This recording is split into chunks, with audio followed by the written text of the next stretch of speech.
The sky above the alien world burned with red fire as the human escape pod crashed through the clouds. Smoke and sparks followed the small metal shell as it tore through the atmosphere, leaving a trail like a dying comet. Inside, the human man gritted his teeth and fought to stay awake. He had no idea where he was. The navigation system had failed after the ambush. One moment, he was flying near the edge of the Zarnix belt. The next, alarms screamed, and his ship broke apart. Now he was falling alone into unknown territory. The pod slammed into the ground with a loud thud. Dust and broken trees flew in every direction. Inside, the man hit his head on the side wall and blacked out. He woke up some time later, head spinning, ribs aching, and blood running down his forehead. The pod had cracked open. Its power was gone. No signal. No weapons.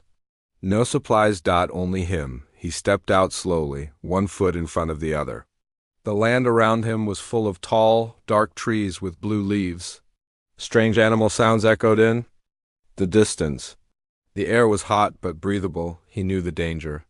This was not Earth, and if the rumors were true, this was Zyrene space, the territory of a powerful alien race that didn't trust humans. He was in trouble. The man limped through the forest, holding his side. Every step was heavy. He tried to stay hidden under the trees, hoping no one had seen the crash.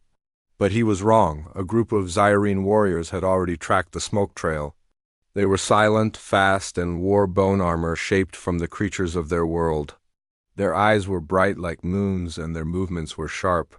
Like arrows, they found him near a stream, too weak to run. One of them raised a spear. "He's armed," said one in their own language. "End him, he could be dangerous." The human raised his hands.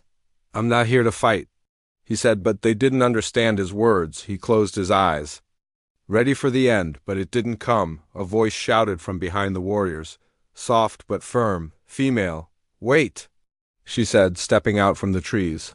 A young Zyrene woman. She had long silver hair tied back with threads of leaves, and her skin shimmered like pale blue marble under the sun. She moved quickly and stood between the human and the spears. "He's not attacking," she said to the others. "He's wounded." One of the warriors growled. "He's a human." "You know what the elders say? They bring fire and war." She looked back at the human. He was shaking, bleeding, barely able to stand. "This one didn't," she whispered. The warriors hesitated. Then their leader nodded once. "You take responsibility for him. But if anything happens, it's your life." Without waiting, the woman grabbed the human's arm and helped him up. He looked at her, shocked, confused. "Why?"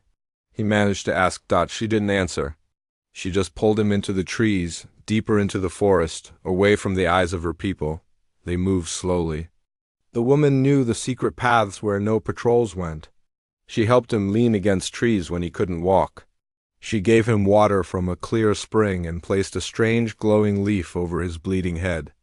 The leaf melted and sealed the wound. He wanted to speak, but she said nothing, only gave him a look that said, "Quiet or they'll hear us."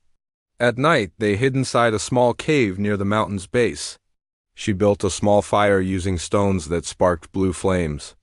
He watched her from the other side of the cave, still holding his injured ribs. "You saved me," he said slowly. She looked at him, confused. "Save?" He nodded and pointed to himself. "Me." Then to her, "You ... Tov." She hesitated, then nodded back, repeating softly, "Save ... You."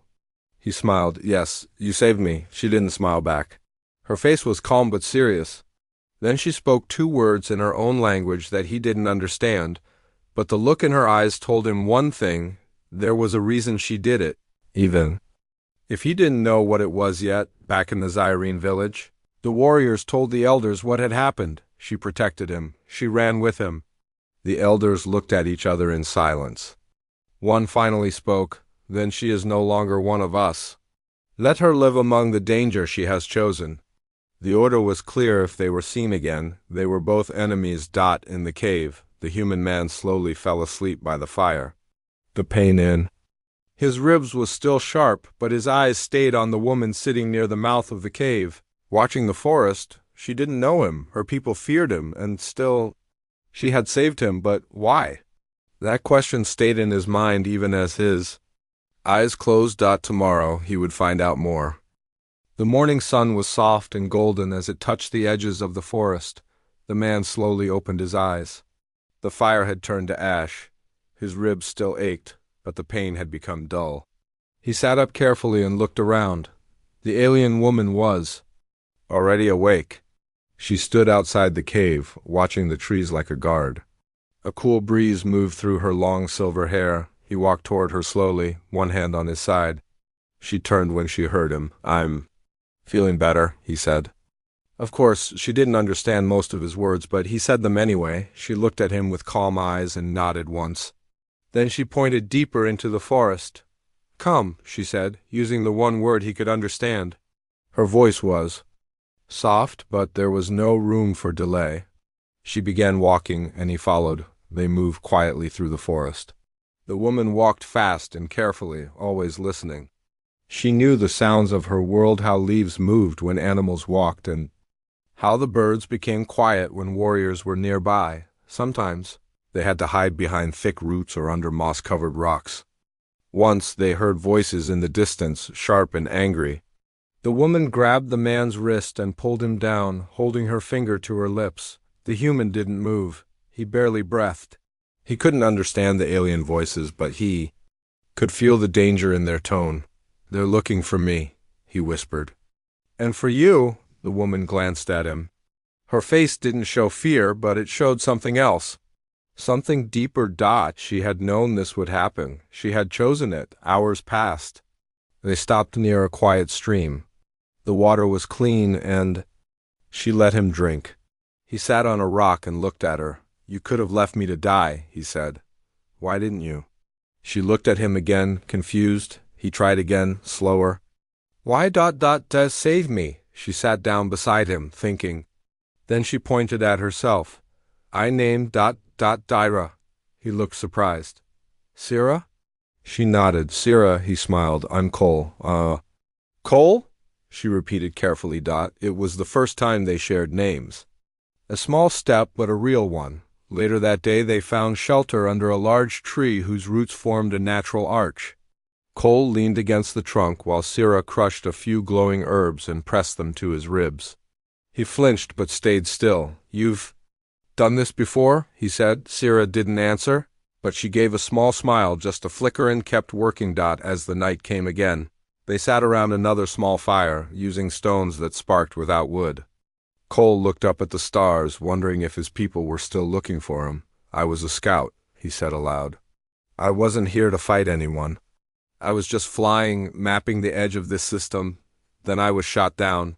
Sira didn't reply, but she watched his face as he spoke. Maybe she didn't understand the words, but she understood the feeling in his voice. He looked at her. "Why are you helping me? Your people, they hate mine." Sira was quiet. Then she picked up a small stick and drew something in the dirt. It was a simple shape, two figures standing apart. Then she made a motion with her hand too. Fingers coming together, she looked at him and spoke softly. "Not all same." Cole watched her, those words.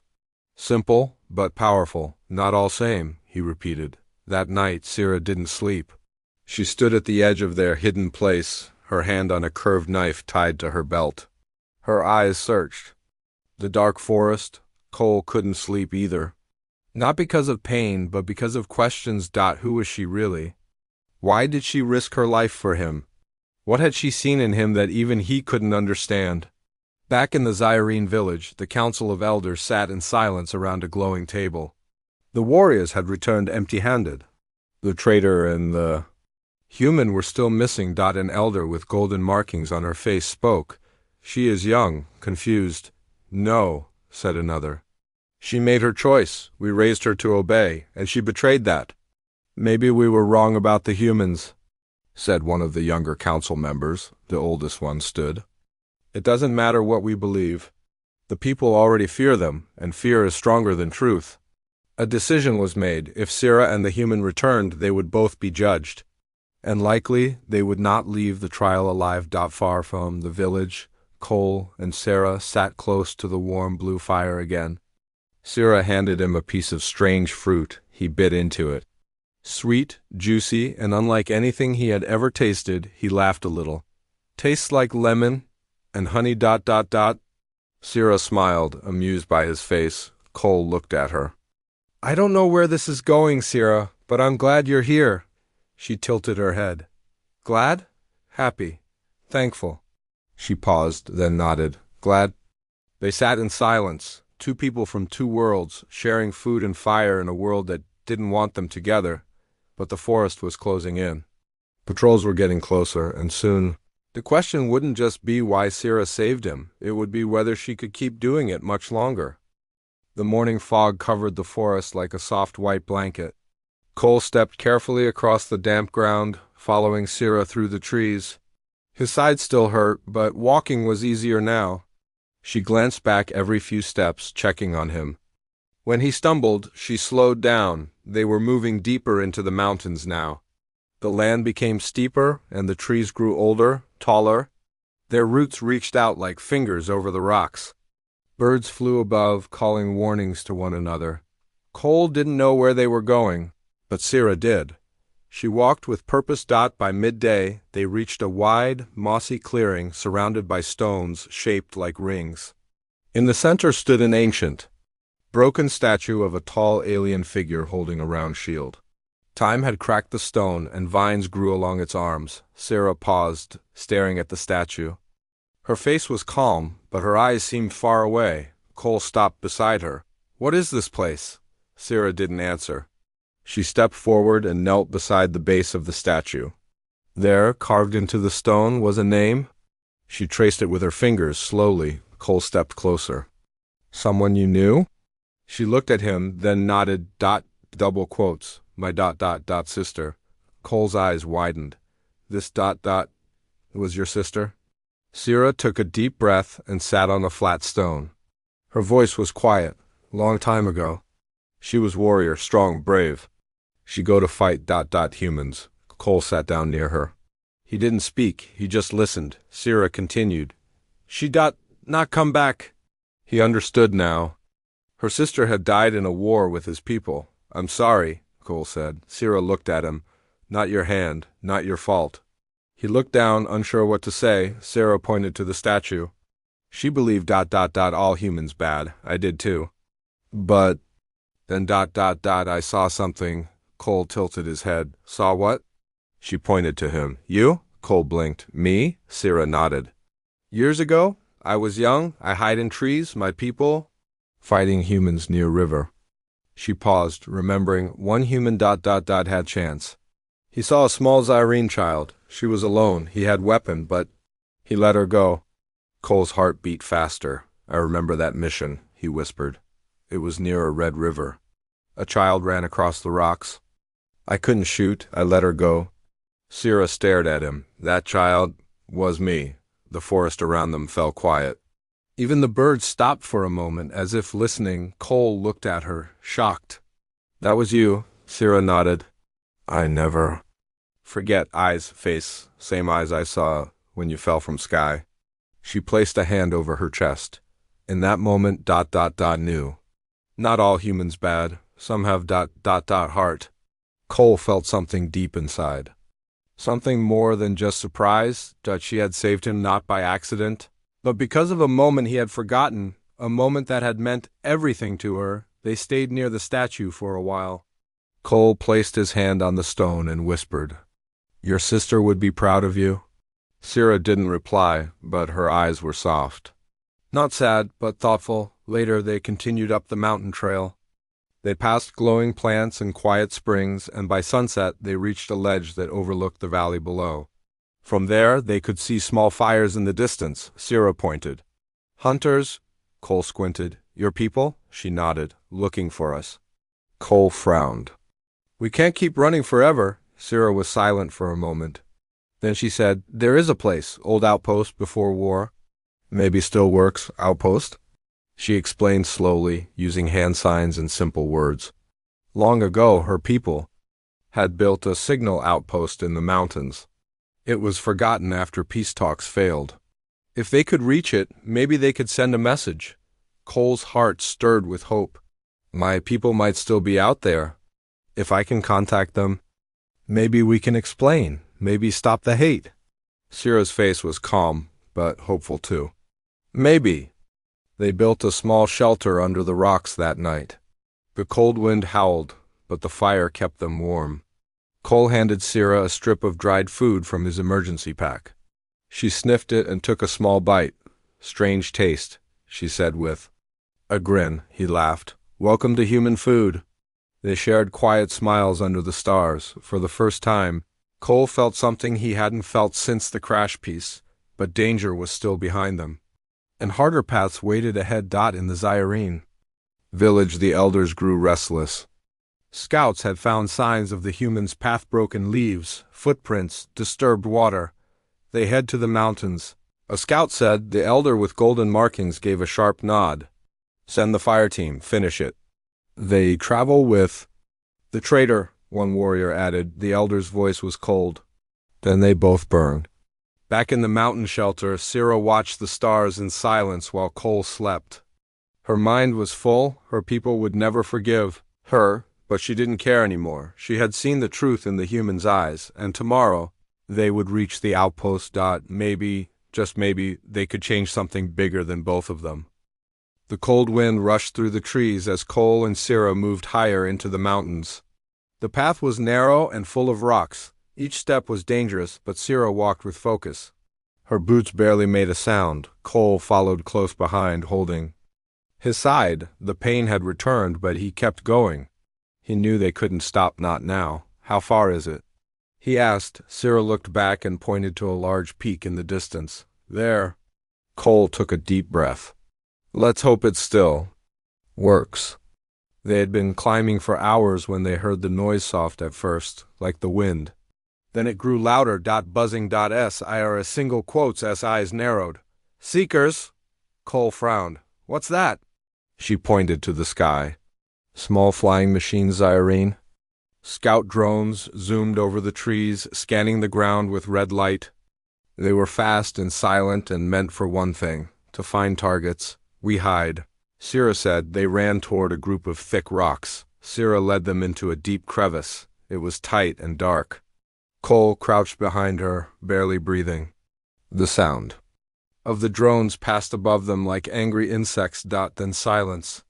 Are they gone? He whispered. Sierra shook her head. They searched this area? We move when sundown. As the sun began to set, the forest turned dark blue. Shadows stretched across the ground like long fingers. They left the crevice and moved quickly, avoiding open spaces, but the silence didn't last long. Suddenly, a loud howl echoed through the trees. Sierra stopped. Her eyes widened. No. Not drone. Cole's heart raced. What is it? She looked into the woods. Tracker beast. The growl came again, closer. Then the trees parted and a large, four-legged creature appeared. It had black fur, glowing eyes, and armor plates along its back. Its nose sniffed the air, locking onto Cole's scent. Sierra drew her curved blade. Run! They ran through the trees, jumping over roots and ducking under branches. The beast followed, fast and wild. It crashed through the forest like a storm. Cole tripped on a rock and hit the ground. The beast leapt toward him, jaws wide, but Sierra turned back. She jumped between them and slashed the beast's eye. It howled in pain and fell back. Cole scrambled to his feet. Sierra grabbed his arm. Go! They reached a rocky cliff with a narrow path leading down to a stream. Behind them, the beast roared again. This way! Cole shouted. They slid down the slope, stones flying under their feet. When they reached the stream, Sierra knelt and pulled a small bag from her belt. Inside was dust made from a rare mountain root. She threw it into the water. A thick fog spread across the stream like magic. Hide scent, she whispered. They moved into the fog and crouched behind a fallen tree. The beast reached the stream, sniffed, growled, and then turned in the wrong direction. It lost them. They stayed low for a while, breathing hard. Cole looked at her, eyes wide. You saved me again? Sierra glanced at him. We save each other. He smiled. That's fair. After some rest, they climbed higher until they reached a rocky ridge. In the distance, half covered in vines and snow, stood a metal tower. It was broken, but still tall. The outpost, Cole said. Sierra nodded. They entered through a rusted side door. Inside, the air was cold and dusty. Dead lights hung from the ceiling. Broken screens blinked in weak green light. They moved through the hallway until they reached the control room. Cole saw the main console. It was old but familiar. This is human tech, he whispered. Mixed with Zyrene systems, a joint base? Sierra looked around. Before war. This place was for peace, now forgotten. Cole placed his hands on the panel. Let's bring it back. He powered up the system using the emergency core. Lights flickered on, a signal light blinked. It works, he said. I can send a distress call. Sierra stood by the door, watching as Cole typed the code. His hands shook. I hope they hear this. I hope someone's still out there. He pressed the final button. A message was sent to Human Commander. Simple beacon with coordinates and one word. Alive. Suddenly, a sound came from outside. Sierra's ears twitched. Voices. Warriors. They had found the tower. Cole's eyes widened. They followed us? Sierra nodded. We stay quiet. No fight. Cole grabbed a metal pipe for protection, but Sierra put a hand on his. No need. What do we do? She looked out a cracked window. We wait for your people. Cole stared at her. And if they come first? Sierra didn't answer. Her silence was enough. Minutes passed like hours. Then a new sound came, a low hum in the sky. Cole looked up. A ship, a human ship. It broke through the clouds like a blade of light, flying fast and low. It hovered over the tower, its engine shaking the ground. From the forest, the Zyrene warriors stopped moving. Some aimed weapons. Others waited. A voice came from the ship's speaker. This is Commander Holt. Stand down. We are here for our scout. No violence. Cole ran out of the tower, waving his arms. It's me. Sierra stepped out behind him. The Zyrene warriors aimed their spears, but then lowered them. Sierra's presence confused them. Why was she helping the enemy? Cole stood between the ship and the warriors. Please. No fighting. We don't want war. The wind howled. Tension filled the air, but no one fired. Not yet. The human ship hung silently above the old mountain outpost. Its engines hummed low, creating a steady pulse that vibrated through the ground. Inside the ship, Commander Holt watched the scene below with sharp eyes. Cole stood in the clearing, between the Zyrene warriors and the ship's landing bay. His chest was tight with hope and fear. Beside him was Sierra, her silver hair glowing softly in the fading light. The warriors watched her with suspicion, their weapons lowered, but still. Ready. Commander Holt's voice crackled over the ship's speakers again. This is a rescue mission. We want to bring Cole home safely. No harm to the Zyrene. The leader of the warriors, a tall figure with dark armor and glowing eyes, stepped forward. He spoke in the Zyrene language, harsh and quick. Sierra translated. Slowly, they want peace. No fight. The leader's eyes flickered to Sierra, then back to Cole. This human is our enemy. You have broken the law by helping him. Sierra held her ground. He is not enemy. He saved. He helped. The warrior snarled but said no more. Cole took a deep breath. He knew this moment was critical. If they could not find understanding? Here, war would continue. He stepped forward and raised his hands. I was a scout. I did not want to fight your people. I want peace. The leader's gaze stayed hard, but his posture relaxed slightly. Suddenly, from the ship, 2 soldiers appeared, carrying medical kits and technology. They rushed to Cole, checking his injuries and offering help. Sierra watched as humans treated him kindly, with care and respect. It surprised her, so different from what she had been told about humans. Cole looked back at Sierra. I owe you my life, he said quietly. She nodded. You saved me too. The sun was setting behind the mountains, casting orange and purple colors across the sky. The air was tense but calm. Commander Holt stepped down from the ship. He approached the Zyrene leader and spoke softly.